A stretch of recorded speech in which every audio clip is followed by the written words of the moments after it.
ምባል ፈጣሪ እናወደሱ ብናይ ረጊፆም ናብ ሰማይ እናገሰሱ ተራእዩኒ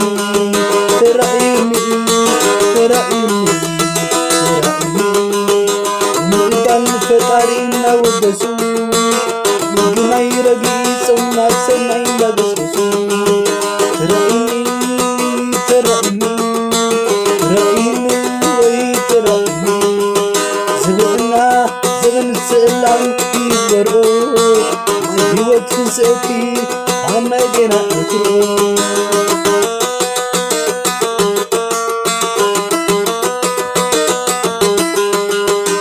ምባል ፈጣሪ እናወደሱ ብናይ ረጊፆም ናብ ሰማይ እናገሰሱ ተራእዩኒ ተራእዩኒ